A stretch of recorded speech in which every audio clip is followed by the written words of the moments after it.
My girlfriend drained my savings for her degree, then cheated when she graduated, so I walked away calmly and let reality hit her hard later.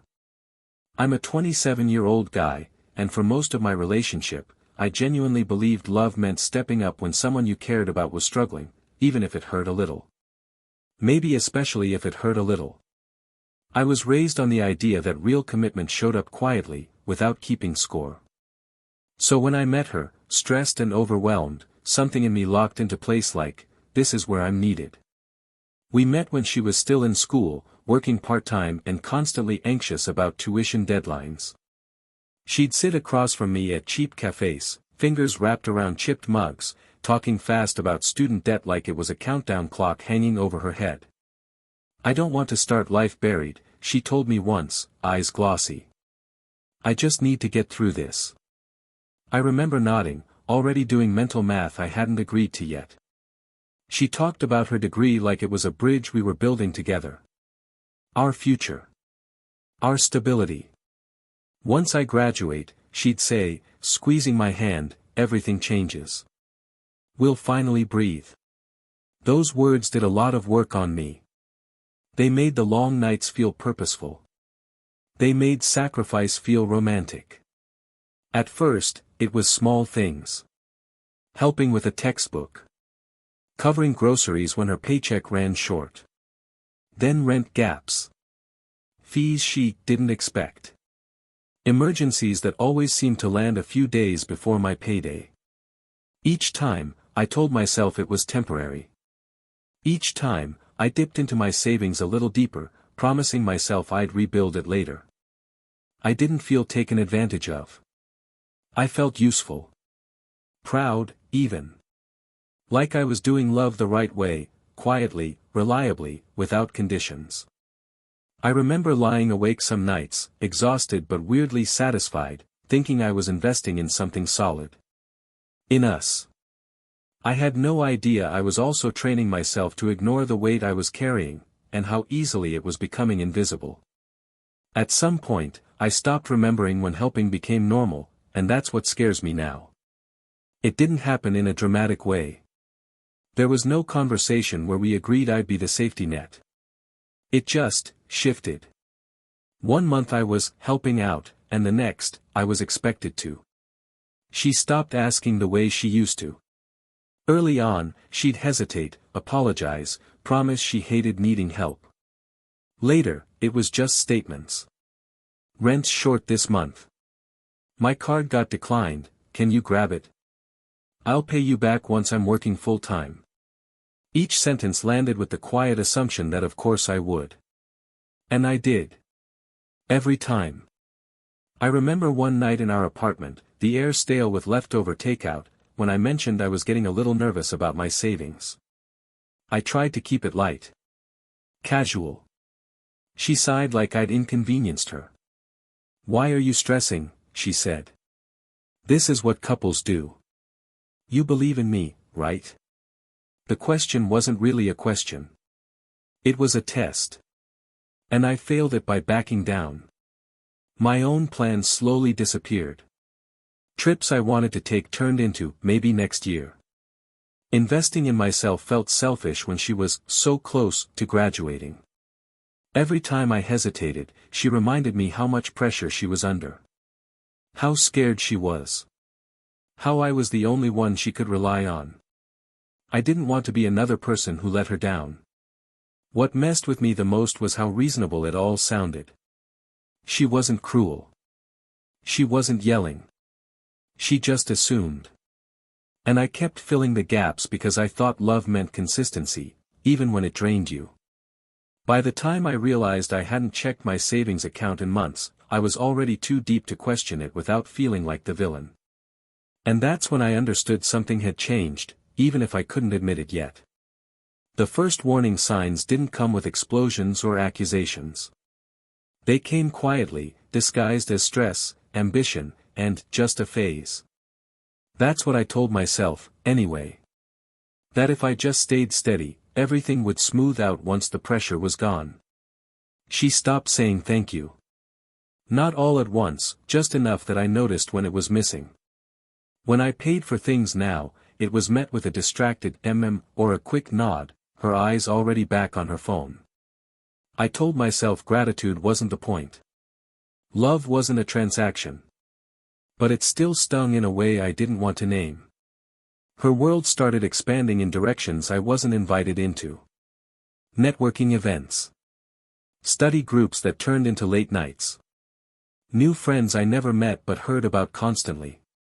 She'd come home buzzing, talking about people with impressive titles and real careers, and I'd sit there, exhausted from my own day, feeling oddly small in my own living room.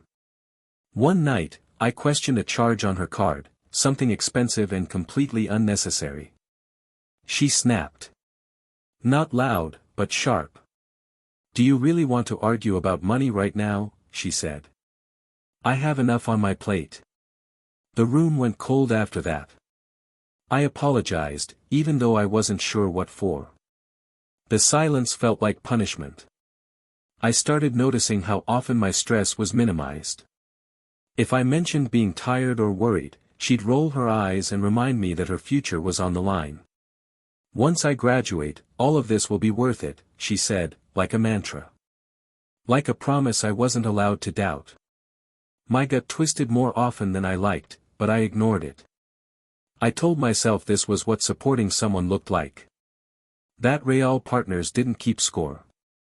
That discomfort was just part of the process. Looking back, those were the moments I should have paused. But at the time, I was too focused on holding everything together to notice how easily I was being pushed aside. The day she graduated, I felt like I was standing at the finish line of a race I'd been running in the dark. The auditorium was packed, hot and loud, programs crinkling in everyone's hands. When her name was called, I stood up without thinking, clapping so hard my palms burned. I remember smiling like an idiot, chest tight with pride, telling myself, "We made it." She hugged me afterward, cap crooked, mascara smudged from happy tears. "This is because of you," she said into my shoulder. Those words stayed with me for days. They made every sacrifice feel justified. Every overdraft scare. Every postponed plan. I truly believed that once she crossed that stage, life would finally level out between us. It didn't even take a month for things to shift. She landed a job faster than we expected, decent pay, good benefits, the kind of position she'd always talked about like a golden ticket.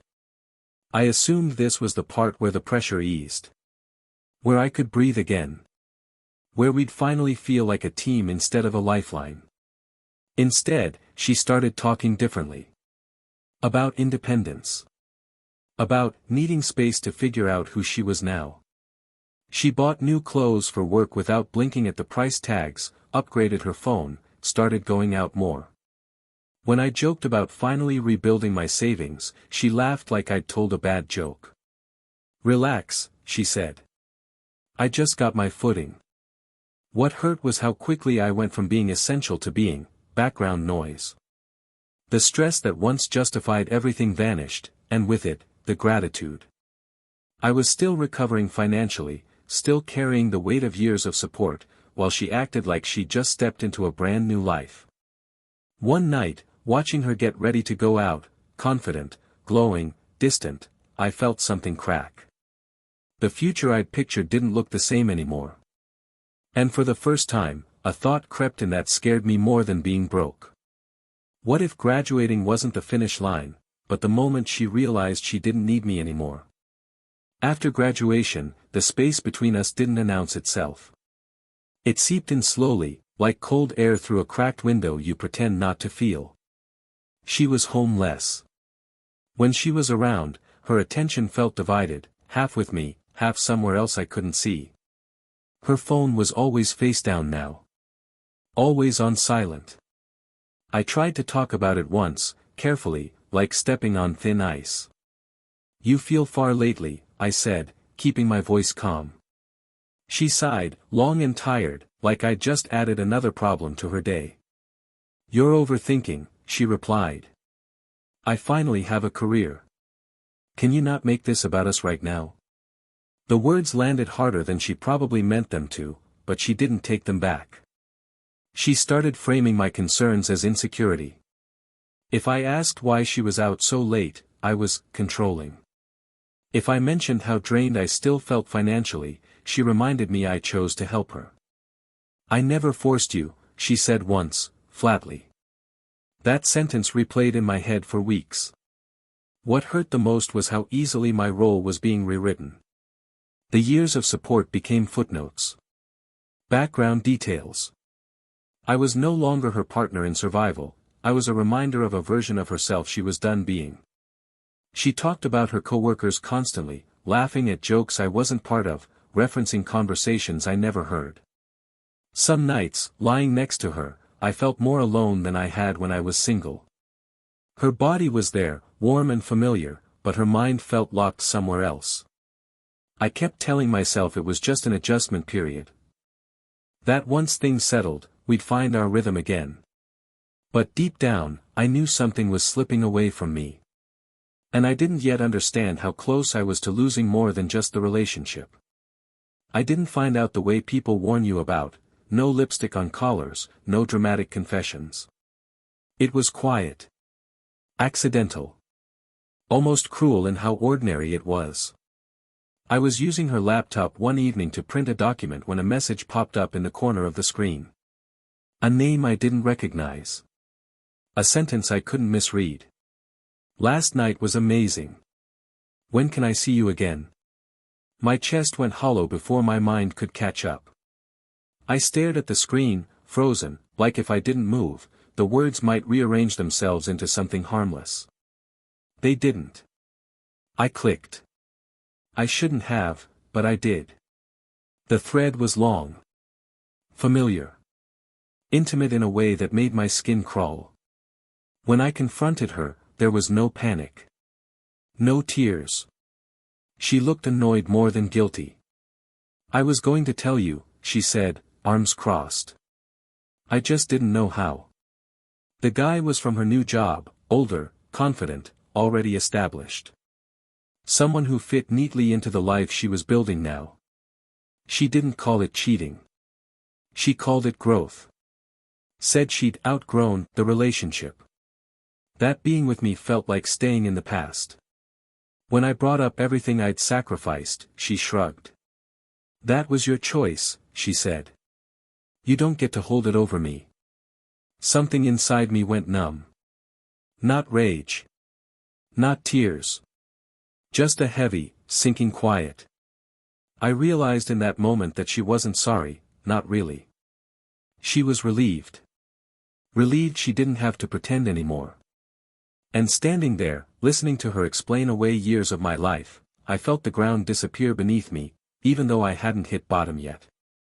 What stayed with me after the confrontation wasn't the cheating itself, it was how easily she erased me. We sat across from each other at the small kitchen table we'd once picked out together, the same one I'd paid for without thinking.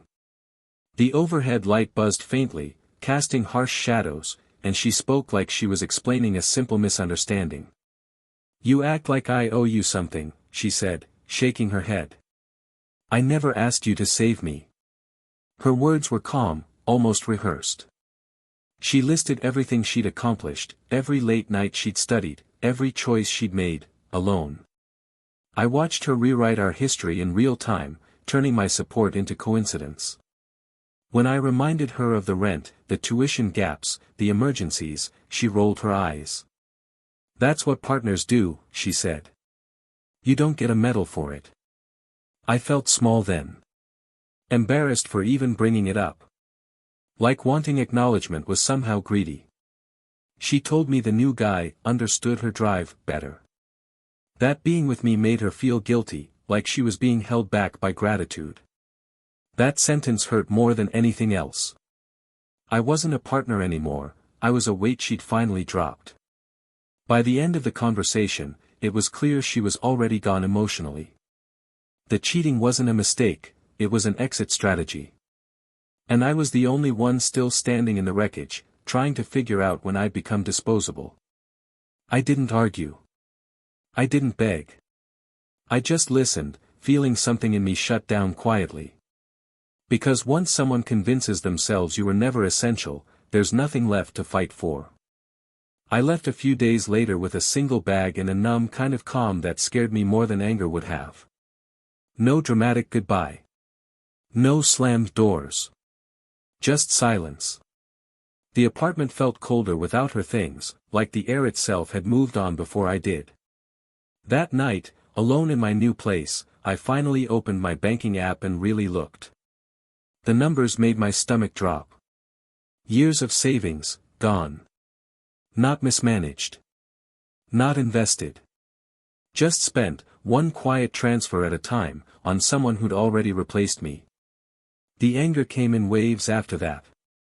At her, yes, but mostly at myself. For ignoring every red flag. For equating love with endurance. I replayed conversations in my head at 3 a.m., hearing all the moments I'd swallowed my doubts to keep the peace. I felt stupid. Used. Smaller than I'd ever felt in my life. I'd funded her escape, paid for the confidence she used to walk away from me.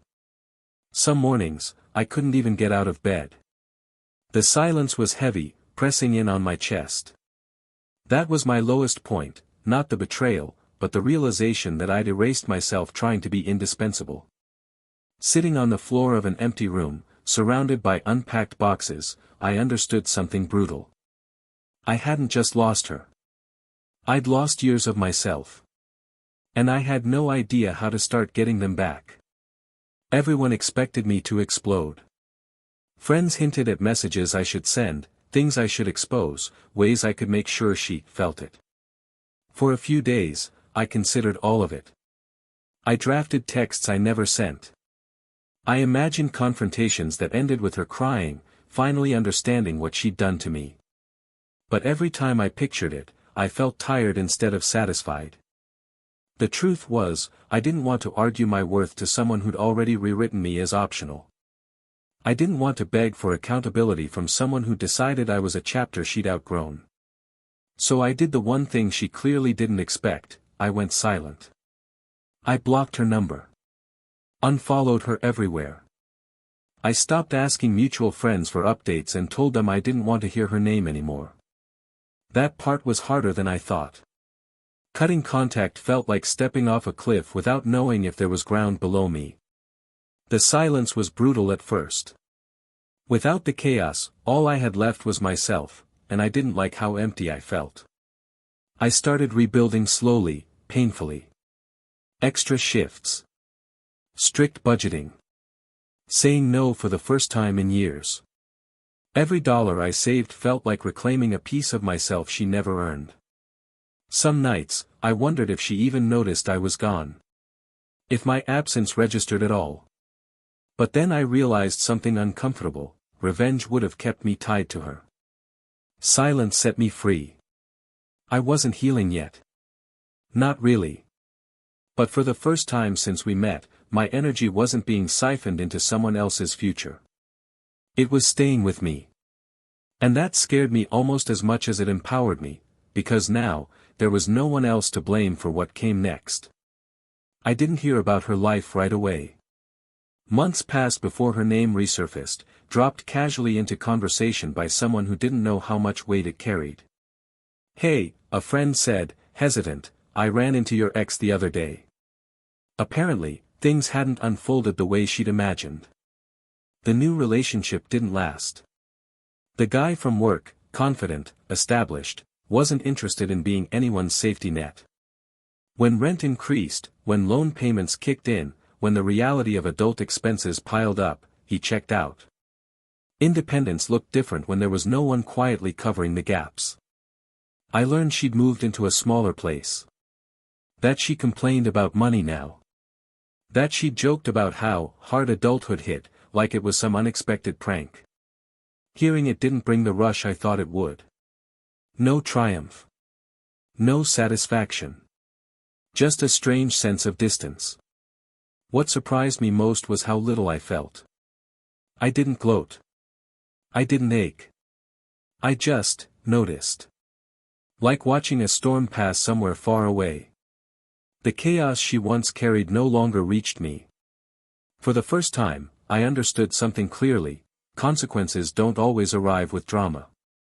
Sometimes they show up quietly, in unpaid bills and unmet expectations, in realizing the person you leaned on isn't coming back. And somewhere in that quiet realization, while she was adjusting to the life she chose, I was building one that no longer depended on being needed to feel worthy. It happened on an ordinary Tuesday night, months after I'd stopped thinking about her every day. I was sitting on my couch, laptop balanced on my knees, finally comfortable in the quiet I'd worked so hard to build. When my phone buzzed, I almost ignored it, until I saw her name. My chest tightened before I even opened the message. "Hey. I know this is random. I just wanted to check in and see how you're doing." That was it. No apology. No accountability. Just a soft knock on a door she'd slammed shut herself. I stared at the screen, thumb hovering, heart beating faster than it had in weeks. Part of me wanted to ask why now. Another part wanted to remind her of everything she'd erased. She followed up a few minutes later. "I've been thinking a lot lately. You were always really supportive. I didn't realize how rare that was." There it was. Regret, wrapped carefully in nostalgia. She didn't say she was sorry for cheating. She didn't mention the money. She just acknowledged my usefulness, again. I could almost hear her voice, tentative, testing whether the safety net still existed. I felt something unexpected then, not anger, not longing, but clarity. I realized that if I replied, even kindly, I'd be stepping back into a role I'd fought my way out of. The one where my value came from what I provided, not who I was. So I locked my phone and set it down. No dramatic response. No explanation. Just silence. As the minutes passed, then hours, I felt lighter. The door stayed closed. And for the first time, I knew I didn't need her to understand my worth for it to be real. It took a long time to see it, but walking away gave me something I never had in that relationship, myself.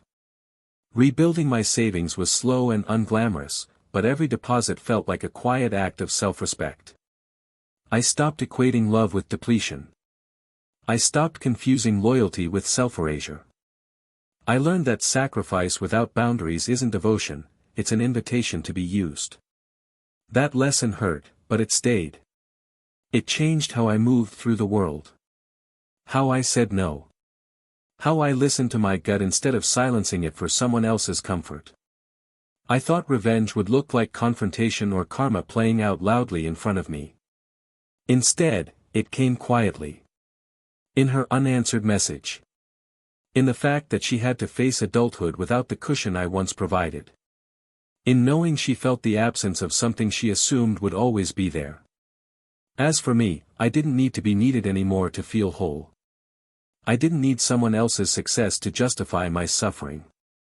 The calm exit, the refusal to chase, explain, or rescue, was the most powerful choice I ever made. Losing her felt like failure at first.